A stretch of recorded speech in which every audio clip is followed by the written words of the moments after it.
Welcome to the Westport Library. Today's program will begin momentarily. Supported by Verso Studios, created locally and shared with the world.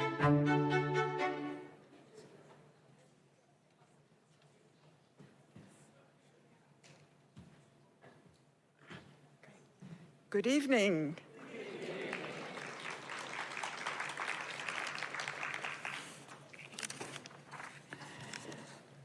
Welcome to an evening of poetry and conversation on National Poetry Month's 30th anniversary. I am thrilled and honored to welcome our guests, Ellen Burstyn and Pamela Anderson. Tonight's interviewer, Pamela Anderson, recently played Miss Burstyn's daughter in a soon-to-be-released film entitled Place to Be. From what I've read, it seems the two quickly realized that they shared a sweet spot, the immortal art of poetry. Miss Anderson has composed poetry, kept a journal, and used writing since childhood to know, as she says, my deepest thoughts and to make sense of my busy mind, one thought at a time. Aside from acting, and by the way, she is hilarious in The New Naked Gun, Miss Anderson is an activist and long-time member of PETA, People for the Ethical Treatment of Animals. She has been advocating for their rights for nearly 3 decades, writing protest letters, making public service announcements, and volunteering her celebrity to effect change and progress for animal rights and humanitarian causes. Her poetry-laced memoir entitled Love, Pamela was published in 2023, and her 2024 plant-based cookbook entitled I Love You, Recipes from the Heart was a James Beard Award finalist. Her forthright and fetching documentary, Pamela, A Love Story, was released in 2023. Ellen Burstyn is one of the few actors to be a Triple Crown winner. She won an Oscar in 1974 for her role in Alice Doesn't Live Here Anymore, a Tony in 75 for her role as Doris in Same Time Next Year, and an Emmy in 2006 for her guest appearance on Law and Order. Add to that a BAFTA and a Golden Globe Award and many, many, many nominations. In 2006, Ms. Burstyn published her memoir entitled Lessons on Becoming Myself. In it, she reflects on her career path and choices, her spiritual journey, which took her across the world to retreats in the Himalayas, Cambodia, Bhutan, Switzerland, her years at the Actors Studio in Manhattan, her personal trials and triumphs, her travels, and her reliance on poetry, which she calls her constant companion and the fuel that sustains her. In her new book, Poetry Says It Better, Poems to Help You Wake Up, she has selected an eclectic swatch of poets. From 11th century mystic Sufi poet Rumi to Edna St. Vincent Millay, from Mary Oliver, Emily Dickinson, and Maya Angelou, to Edgar Allan Poe, Ada Limon, and Polish Nobel Prize-winning poet Wisława Szymborska, among others. Miss Burstyn could have kept her romance with poetry secret, but lucky for us, she has compiled some of her best companions, poems that awaken, delight, fortify, question, and mystify. Poems that invite us in to reignite our spiritual and mysterious nature. Think of these poems as a recharge station where we brighten and do not lose sight of the wonder of it all. Let the games begin.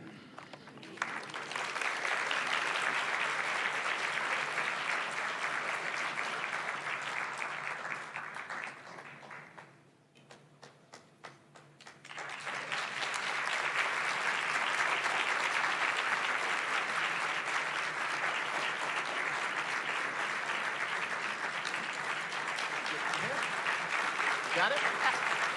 Thank you.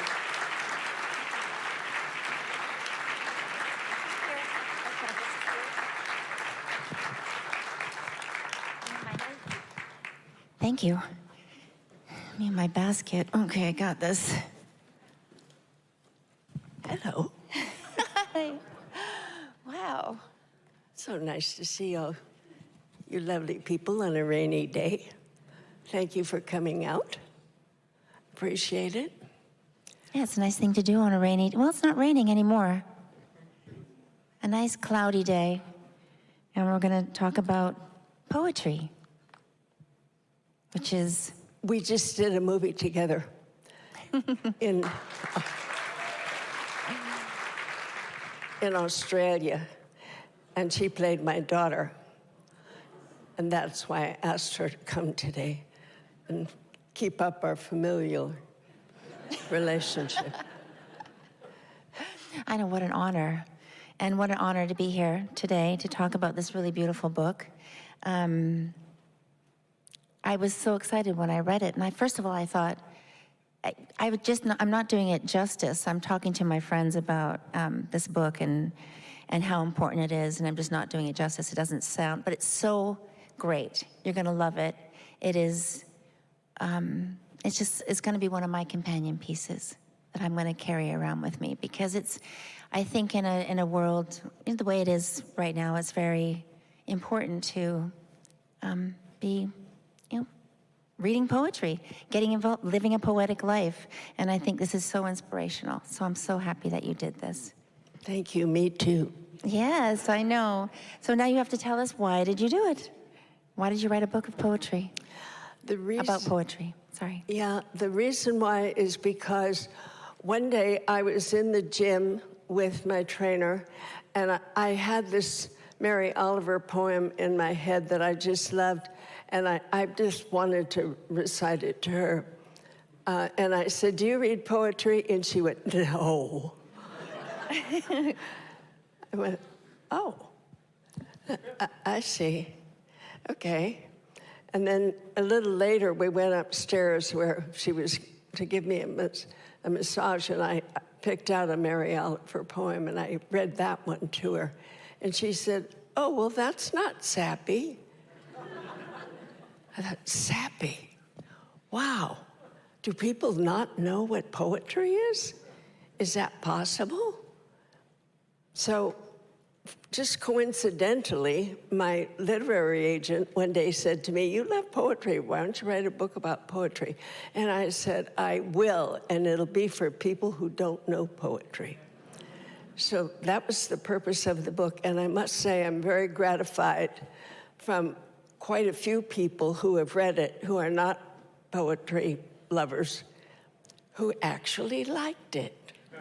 So, good, it's serving its purpose. I'm glad to hear it. Okay, so, well, speaking of Mary Oliver, so tell me, what is it you want to do with your one wild and precious life? Are you asking me to read that? Is that what you're asking me? No, I'm asking you, what do you want to do with your wild and precious life? Oh, No, I mean, that's the Mary Oliver poem. Yeah, Mary Oliver poem. Yeah. And I was thinking, when you were younger and now, you're so busy and you're doing so many things.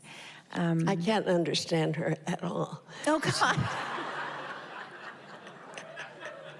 You know, I'm hard of hearing, and I have hearing aids, but they don't work with everybody. Oh, no.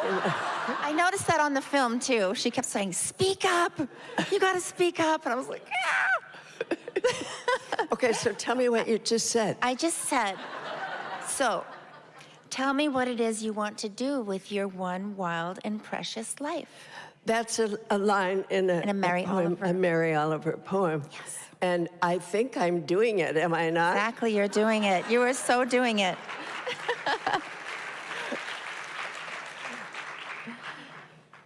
I know. I mean, I love poetry. It seems to communicate before it's understood. So here we go. This is why we're here. You've written some poetry too. Oh, dear. I think it's beautiful. Your poetry, you seem to have had a journey with your own writing and your own, critical thinking really comes through. And of course, as an actress, I'm very curious how you apply poetry to your work and your famous poetry packets and how that works for you. I brought my poetry packs with me. Good, because I didn't want to see this. I can show you. I've had these so long, they're wearing out, you see. And I can't remember where I got them. I know it was in a foreign country. My son suggests it might have been Morocco. But, God, I'd give anything for a mic stand. Do we have one? Is that possible? You want me to hold it? I can hold it. No, that's all right. All right. Okay, so these are the poems, and each poem is on a different color. And that poem that she just mentioned, Invictus, this was the poem that got me interested in poetry. I was in high school, and I read, you probably all know Invictus, you probably got it in high school too, William Ernest Henley. Out of the night that covers me, black as the pit from pole to pole, I thank whatever gods may be for my unconquerable soul.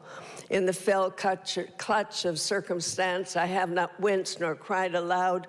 Under the bludgeonings of chance, my head is bloody but unbowed. Beyond this place of wrath and tears looms but the horror of the shade, and yet the menace of the years finds and shall find me unafraid. It matters not how straight the gate, how charged with punishment the scroll. I am the master of my fate. I am the captain of my soul. And that poem changed my life.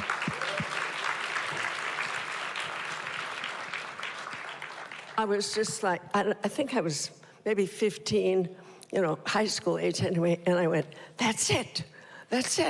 I am the captain of my soul. I get it. It's not always going to be like this.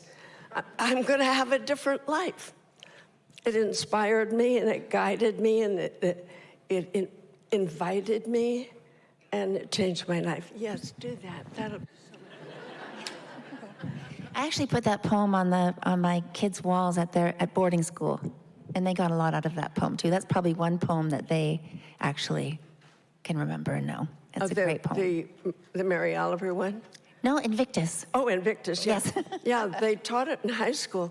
I guess there were other high school students who were in the same kind of shape I was and needed some encouragement. Do you want me to read that Mary Oliver poem? Yes, read the Mary Oliver poem. She's over here, I think. But this is interesting. See, you've been doing this a long time. They're all on cards. Hold on. Let's see if yeah, here it is. I'm going to get my chartreuse mixed up with my chartreuse, though. Okay. Mary, the Summer Day by Mary Oliver. Who made the world? Who made the swan and the black bear? Who made the grasshopper?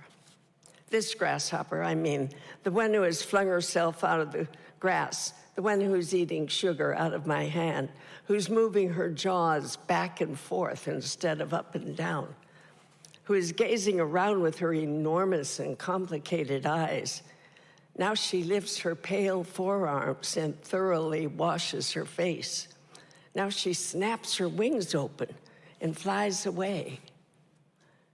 I don't know exactly what a prayer is. I do know how to pay attention, how to fall down into the grass, how to kneel down in the grass, how to be idle and blessed, how to stroll through the fields, which is what I've been doing all day. Tell me, what else should I have done? Doesn't everything die at last and too soon? Tell me, what is it you plan to do with your one wild and precious life?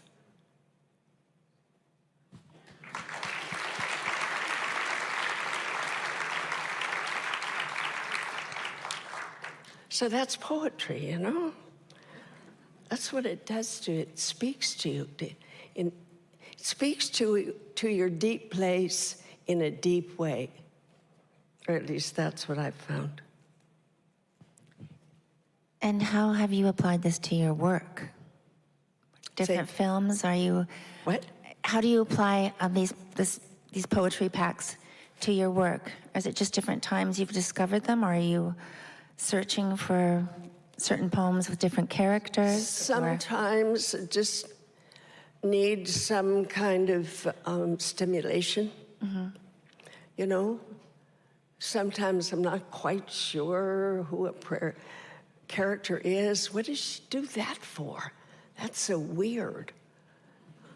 I don't know how to play that, you know? And then some line from some poem that's back there in my head, I go, wait a minute. I remember that poem, and then I look it up and I read it, and oh, the answer's there. That's who she is, of course. Then I know where I am and what I'm doing. I think about it as having an inner library, you know, that over the years I've collected so many poems and learned from them so much that it feeds me. That's all. I find I have certain poems that I come home to after I'm finished work. When I'm feeling a little lost, it's more to put myself back together. Uh-huh. Yeah, so I mean, poetry's been a big part of my life. And and it's funny, when you wrote this book, it's so easy to read, and it makes just the life experience and how poems have inspired you and how you kind of, they're markers in your life and travel and everything. It's nice to kind of have this book right now and kind of reawaken, because we are in such need of, I think if we all start reading poetry, I mean, that sounds great. If we all start reading poetry, it will put the pieces kind of back together. Are you referring to the times we're living in right now? Yes. There happens to be a poem. Let's hear that one. Let's hear that one. Let me see if I can find it. Yes, here it is. Well, it's called Thanks by W.S. Merwin. With the night falling, we are saying thank you. We are stopping on the bridges to bow from the railings. We are running out of the glass rooms with our mouths full of food to look at the sky and say, thank you. We are standing by the water, thanking it, standing by the windows, looking out in our directions. Back from a series of hospitals, back from a mugging. After funerals, we are saying thank you. After the news of the dead, whether or not we knew them, we are saying thank you. Over telephones, we are saying thank you. In doorways and in the backs of cars and in elevators, remembering wars and the police at the door and the beatings on stairs, we are saying thank you. In the banks, we are saying thank you.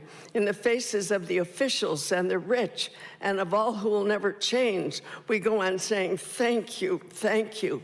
With the animals dying around us, taking our feelings, we are saying thank you. With the forest falling faster than the minutes of our lives, we are saying thank you. With the words going out like cells of a brain, with the cities growing over us, we are saying thank you, faster and faster. With nobody listening, we are saying thank you. We are saying and waving, dark though it is.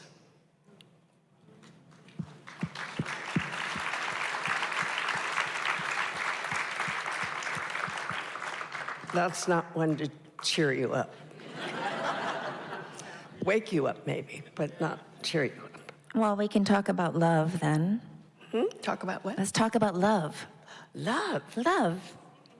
How do lovers play into poetry? Did you find more kindred relationships when there was a mutual love of reading poetry? Well, look, this poem is called Love Is Not All. It's in my hand. What am I going to do? Gotta read it. It's by Edna St. Vincent Millay. Love is not all. It is not meat, nor drink, nor slumber, nor a roof against the rain, nor yet a floating spar to men that sink and rise and sink and rise and sink again. Love cannot fill the thickened lung with breath, nor clean the blood, nor set the fractured bone.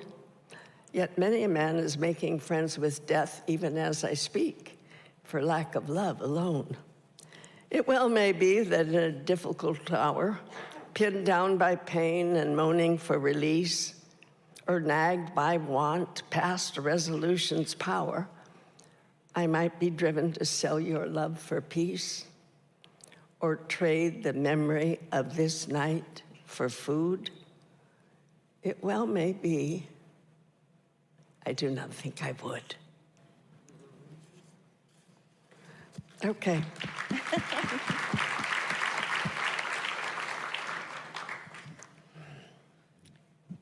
I feel like you've had just such an incredible life and so much life experience. You're always searching.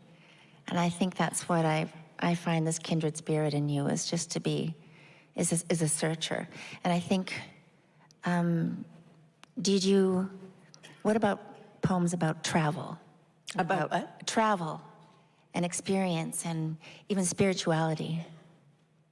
Well, I have a lot of poems about spirituality. That's one of my favorite topics.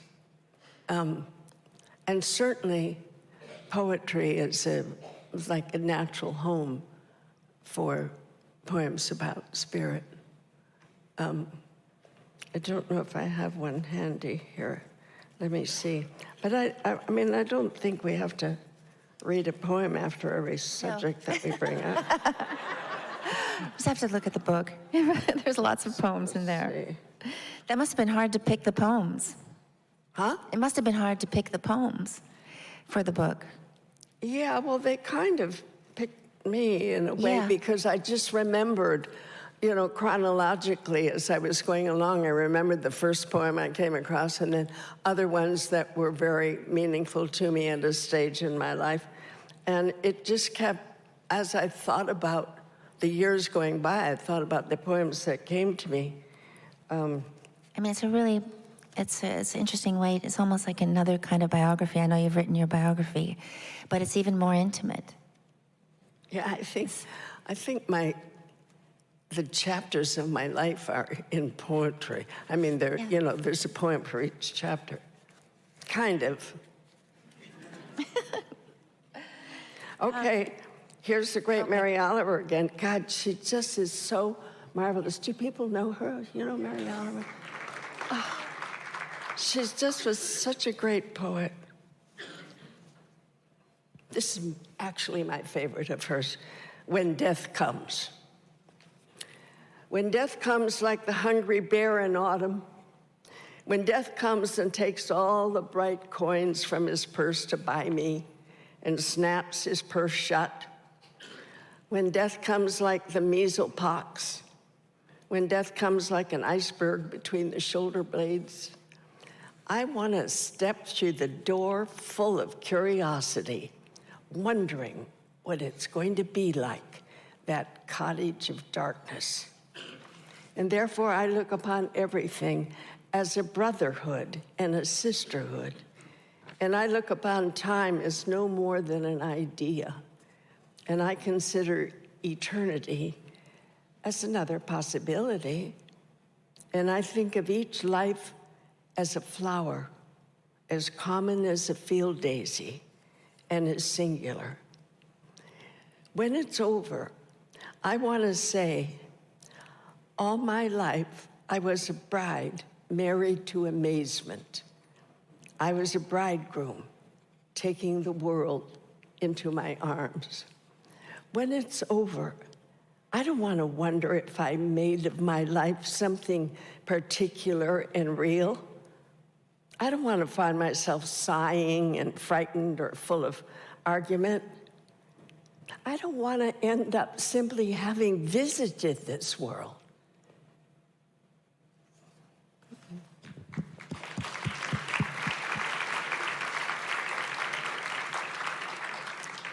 Okay, that's enough. I just think, well, I'm thinking about movies and thinking about who are like the most, poetic directors or the poetic storytellers, your favorites that you've worked with, or this any kind of experience that kind of, where you felt some kind of commonality in poetry. Like, who are your favorite directors that you felt were? I don't think I ever met a director who was into poetry. Really? Have you? Well, no, but I'm not you. I'm just started. I want to meet all these people. Are you telling me they're just not out there? No. I don't really know. I guess they are kind of more, I don't know. Well, we can only hope. What does living poetically mean to you? Living poetically? Living poetically. Say again. What does living poetically mean Living to you? poetically. Yeah. Having a metaphor for everything, I guess. Yeah. I like the poet's eyes. I write about that in the book. I like the way poets see. It's not just the words that they sew together to make pretty sentences. It's how they look at life. There's a poetic gaze I've found, so that a tree isn't just a tree. It's a metaphor for something that the poet has in mind. And the thing that I enjoy the most about it is the images that form in my mind from those words. The words set off images, so I see what the poet is seeing behind the actual living thing, whatever it is. Mary Oliver says that poetry is the music of language. That's the way it seems to me. And I feel like artists are the freedom fighters of the world, and you are such a force and a talent and such an amazing woman, an amazing talent that can, this is, I think, prophetic in a way. I think this is one of your most important works, which says a lot, but I know how important this is to you. I know that if people can kind of connect the dots and see beyond the words, especially in politics or messages disguised in art. We're just trying to express yourself. And that's what I find in this book. You're just trying to find another way to connect with people and to reach people. And I think it does such a beautiful job of that. And I'm so happy to be here with you to help celebrate it because it's necessary.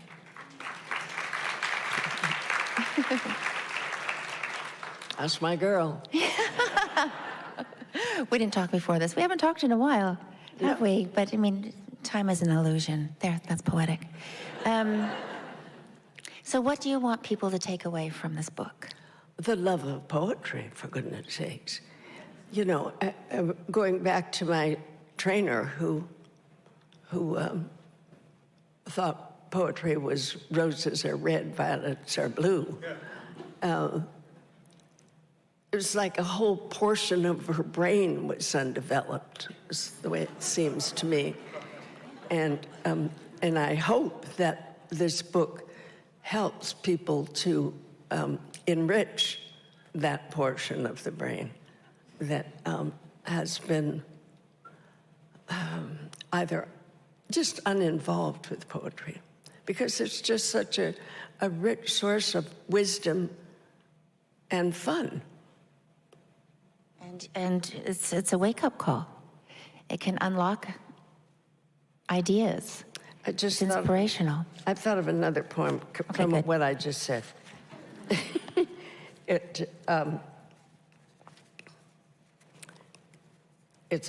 a funny poem, if I can find it. This is a good one. Autobiography in 5 short chapters by Portia Nelson. I walk down the street. There's a deep hole in the sidewalk. I fall in. I am lost. I am helpless. It isn't my fault. It takes me forever to find a way out. I walk down the same street. There's a deep hole in the sidewalk. I pretend I don't see it. I fall in again. I can't believe I am in the same place, but it isn't my fault. It still takes a long time to get out. I walk down the same street. There's a deep hole in the sidewalk. I see it is there. I still fall in. It's a habit. My eyes are open. I know where I am. It is my fault. I get out immediately. I walk down the same street. There is a deep hole in the sidewalk. I will walk around it. I walk down another street. There's a lesson in there. You know, I don't know if it's the same way for everybody else, but I have made the same mistake so many times in my life before I finally found the answer was to walk down a different street. Yes. God, Yes. You know, just keep on picking the same wrong person Yeah. over and over. You know, That's what we do. that's what we do. That's what we do until we learn. Yeah. Yes. Well, I think we're going to take some questions from the audience as well, unless there's something else you want to read, say. Yes, I think we're... Anybody? If anyone Yeah. has any questions, I guess please we'll come go over over here so that everyone can hear your question. That would be fabulous. No questions or statements or While we're waiting, I see I would somebody- love to have one more poem if we could. what did she say? She wants another poem. Oh, for me, isn't there somebody there with a question? Well, now there is, so yes, we will open to the question. Hello. Hello. I'm so moved by your words, how you've expressed the poems that have shaped your life, and to see the two of you together. So many things resonated for me. One of them was, and you said it, for me it's music sort of outlines my entire life. And so oftentimes I think of a song from when I was young or from last week, and that really struck me. I'm wondering, as I thought when you were just reading this last funny poem, children learn a lot about a poetry, at least if they read Dr. Seuss. So I'm wondering if there were any poems when you were young that you remember, before you had this moment when you were 15 years old. I'm wondering if there's anything that was part of your childhood that inspired you to get to this place. Well, all right, I don't know if this is appropriate for this gathering, but I will tell it. I was sent to boarding school at 6 in Canada. And I resisted. I didn't want to be in boarding school. And at Christmas time, there was, I was asked to take part in the Christmas program, which I did. And I recited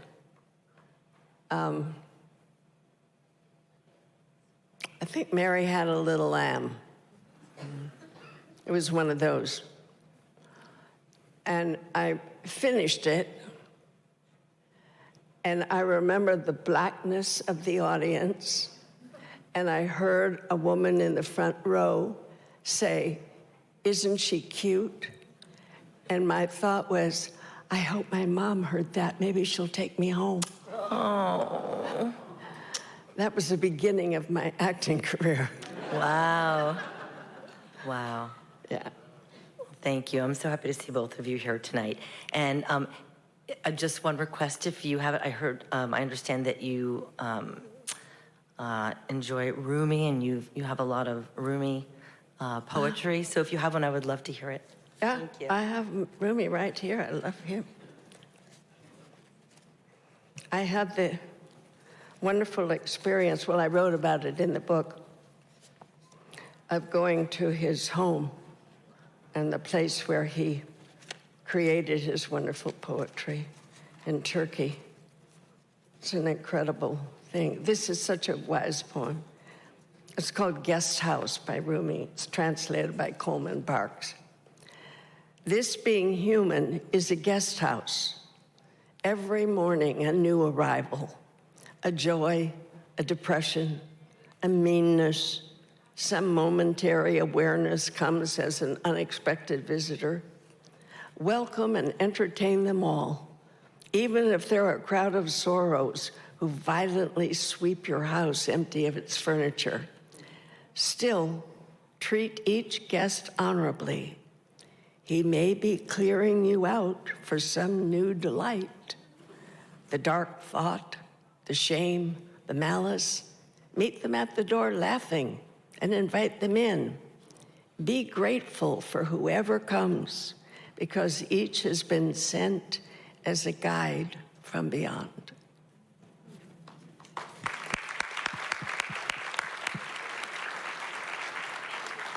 Yeah, Rumi's one of the greats. Hi. Hi. I wanted to ask about the poetry pouch. Can you tell us a little bit about how you started carrying it and how you decide when a poem has ascended to the level of deserving a space in the pouch? Well, I have two pouches here. And, you know, I started this so long ago, and I was in some foreign country, which I don't remember now which one it was. I think it could have been Bali, but my son suggests Morocco, and his sounds better than my guess, I think. And it's just wearing out. Look, see, I obviously have to get a new one, but I can't find, so far, anything that just fits the right size and does the job. And I started it just wanting to carry some poems with me, but not necessarily a book. You know, I started just putting them in here so that I could tuck them in my purse. And that was so long ago, I can't even remember exactly when it started. And then just, I found that, like, if I sat waiting for a train or waiting in the dentist's office particularly, I take out my poetry pack and be comforted somehow by a poem, because it was a richer experience than I was having in the outer world at the moment. Yeah. So I just started carrying them with me. Is there a particular quality you look for in a poem in order to add it to the pouch? Well, I have poems of all different qualities, so I'm not sure. It's just one that speaks to me directly. Yeah. Where I go, okay, you're in the pouch, pal. I love that. Thank you. Okay.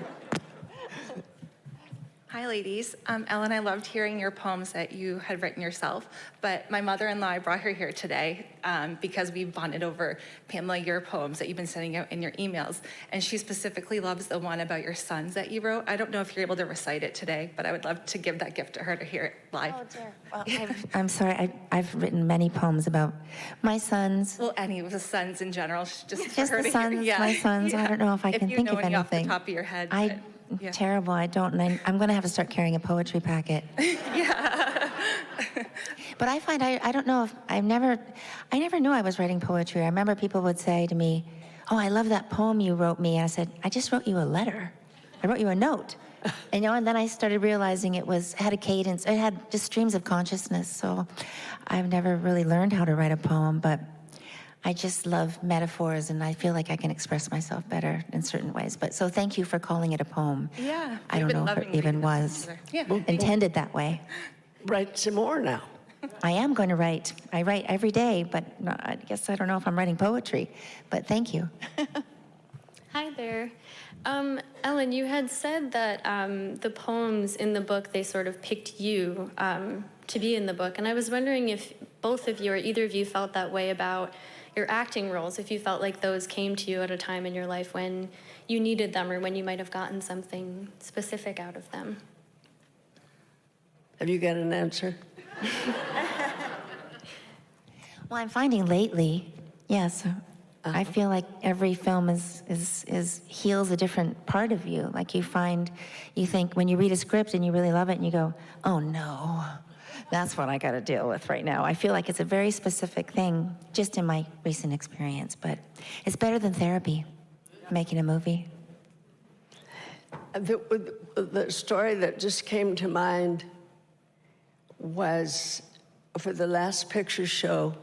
I went in to meet the director, Peter Bogdanovich, and there were, look at those clouds out the window. Aren't they amazing? They're beautiful. They're gorgeous. Excuse me. There were 3 roles I could have played, and I was sent up for the part of the waitress, which was the least interesting role. And then there was the part of the Lois. I think that's who I played.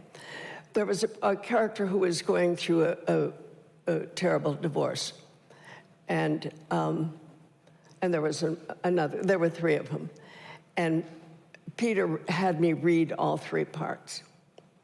And he said, okay, now we know you're in the movie. We just have to figure out which part you want to play, which part you should play. And he picked the part, which was a really good part, but the woman was going through a divorce. And I had just gone through a divorce. That was a very unpleasant experience. And I said, I don't want to play that part, thank you. And he said, I said, I'll play the other part. I'll play Lois. And he said, but this is the part that's going to win the Oscar. And I said, I don't care. I don't want to go through it. Cloris Leachman played the part, and she won an Oscar. Well, thank you so much. I got a nomination.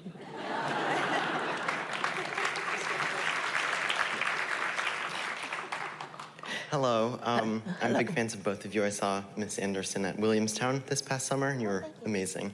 And then Miss Burstyn, all your work is just wonderful. Thank you. My question is, I know you've done some more darker roles. Flowers in the Attic and Requiem for a Dream are 2 that stand out, to me at least, and maybe even scary for that matter. Do you think that, especially for those 2 roles, did poetry help you separate yourself from those characters, maybe take you out of the mindset of Sarah Goldfarb or the grandmother in Flowers in the Attic? You know, there's a process you learn of decompression when you're playing a part. I remember, for instance, when I was playing The Exorcist, that at the end of each day's shooting, for some reason, I established a decompression process of having a glass of champagne with the designer, and it became, you know, a little ritual that we did. I didn't leave the building until we had gone through this time of just having a glass of champagne and laughing and, you know, being silly. So I don't think I've ever had the experience of not being able to get rid of a role. I've just never allowed that to happen. Have you ever had that? I need to learn the decompression trick. Like I said, it's so much to learn. Hello. Hello. My question regards your acting technique. Singers do scales, dancers do pliés. Have you found certain aspects of your poetry that, hey, I want to do this poem if I'm doing this type of role? Or how do you warm up your technique with your poetry? I don't. It's, that's something that either comes, a poem wanders by my mind and says, how about me? Remember me? But usually I don't think, I can't remember an experience where a particular poem became the fertilizer for an acting role, because I have all kinds of acting exercises and, things I've been trained to do that are specifically acting techniques that if I need that, I go to an acting technique. Thank you. Mm-hmm. Hello, thank you so much for being here. Your authenticity is absolutely lovely. My question is, for someone who connects so well with poetry, what are your thoughts and what is your experience with prose? I like prose. Prose is wonderful. I'm using some right now. How do you compare it to poetry in how you experience it as a reader? It's, I wrote about this in my book. I have a niece who has a condition, I can't remember the word, but her mind does not form images. And I can't imagine that, ha ha ha. I can't form the image of that. And so I asked her, I said, I want to read you a poem and then you tell me what happened while I'm reading to you. And I read it and she said, okay. And I said, tell me, what were you hearing? What was going on? She said, I heard the words and I understood them. And I said, but no images? No images. Now, I live there. I live with words translating immediately into images in my mind. So it's hard for me to imagine not being able to do that. And that's the main aspect, not main, but one of the aspects about poetry that I love so much is what it makes me see, what it helps me to see. Thank you. Mm-hmm. Did I answer her question? Sure I did. Yeah, I did? Thanks. Okay. I first wanted to say, when you recited Mary Had a Little Lamb and your mom wouldn't take you, you were worried about your mother bringing you home. I'm perfectly willing to bring you home with me. And Ms. Anderson, if you want to come with, I'm good with that too. But this is actually, first I want to say thank both of you for your art. Artists are so important, women artists in particular. I think you're both strong women. I think most of us here are familiar with your public careers. But I want to thank Ellen on a personal level. It's Craig Lively, in case you can't see me. Really? It's me, yeah, it's in the flesh. Oh my God. Yeah, hi. So I wanted to publicly thank you for being sort of an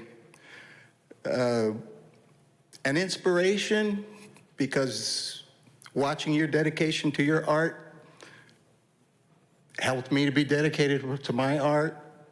And in particular, I mean, you were kind of a Catherine de Medici for me. You know what I mean? And also I wanted to let people know that as an artist, I think someone that appreciates poetry, it's not just, I mean, we all interpret poems the way we think they mean, and that's part of the fascination, is we're not sure what they mean, and we have to dig deeper sometimes, see how it affects us, and then different times of our lives, they affect us different ways. We see different meaning in it. But I want to say, in particular, to you, there was one instance, I just want to let everybody know, when she spoke at my father's memorial, the event was moving on a kind of a lighthearted manner, with not a lot of, I think, depth, and which was fine with me. I'm not a very deep person. But when you stood up, and I think you spoke sort of extemporaneously, and with, I think, just perfect pitch, gravitas, but with the sense of what the moment was. I never got to thank you personally, so I'll just do it publicly. And so the question is, I mean, I have the mic, so I'll just keep going, since I don't see anybody else queued up. Oh yeah, we have someone next. The question about poetry is, since movie making and theater is a collaborative process, right? And both of you are poets, if I can be so bold. Would you ever think of collaborating with another person on a poem, or is it too personal a process? I think it's too personal a process. I think it is. Poems come from within. I can't imagine sitting with somebody and say, how about if we say this? Uh-huh. I'll write a line, you write a line, I'll write a line. Well, it's been done before. I don't know. That's why I was asking. Yeah. Okay. All right, that's it. Thank you, Craigo.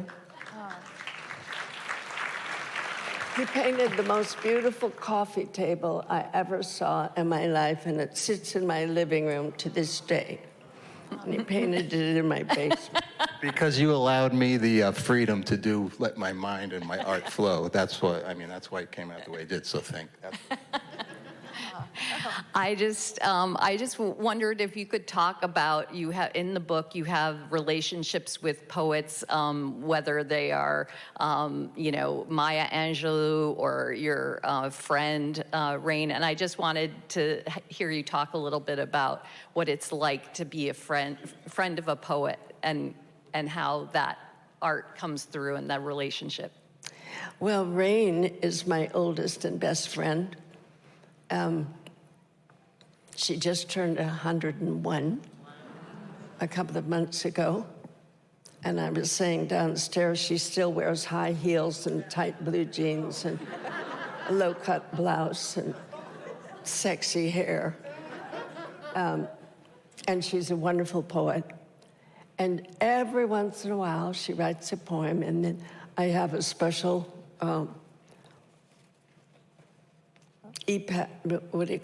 email for really personal, and she sends me a poem on that. I think there are 6 of her poems in my book. She's otherwise unpublished, or she's actually published by a small publisher in San Francisco. But she's an amazing poet, and she's witty. Her poems always have an edge of wit to them. And they're, like that one that's in my, book is here. I can read it to you. It's really funny. It's one of the last poems.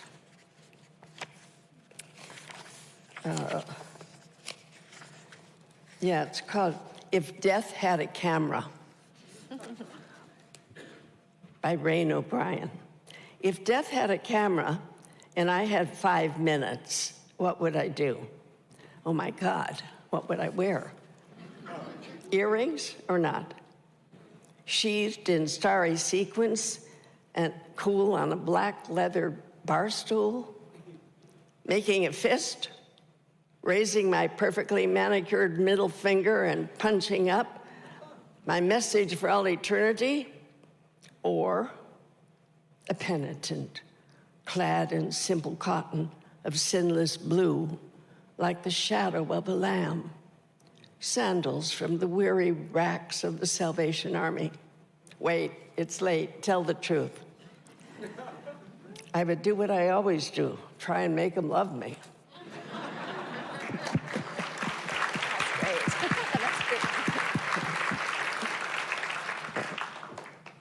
I heard that you spent time with Maya Angelou. Yes. Can you speak a little bit about that? Yes. That's a very funny story.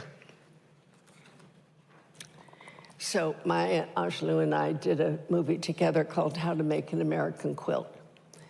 And of course, she's a poet as well as an actress and a musician and a songwriter and several other things.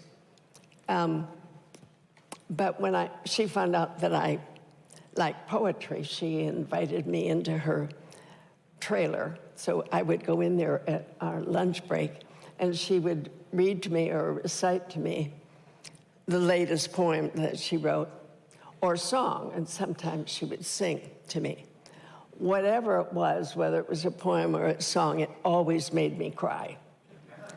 And I would cry a lot on that lunch break, and then when I went back to work, my makeup was gone and destroyed, and I had to go back into makeup, and that made me late to the set, which is a no-no in movie making.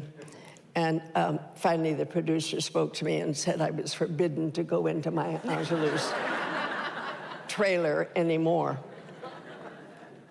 And so I snuck in.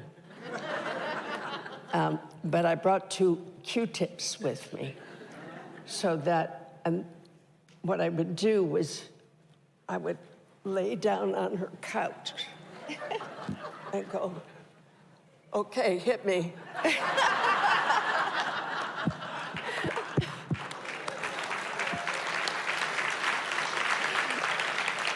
Look, I have a Q-tip in my hand. I have to get rid of it. Thank you both. I really did that. Thank you both so much for coming and being here and bringing poetry to us during Poetry Month. This timing is beautiful. And I know our executive director has a few words that he would like to say as well.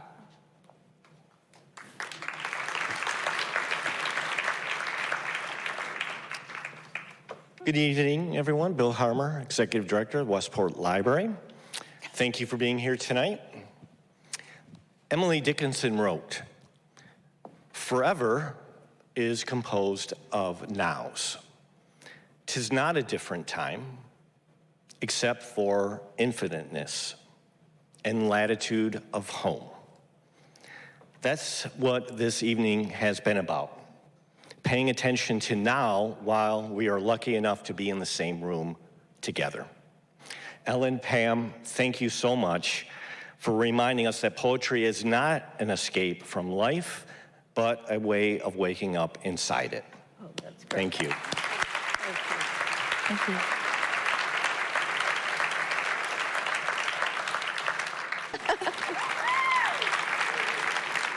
Okay.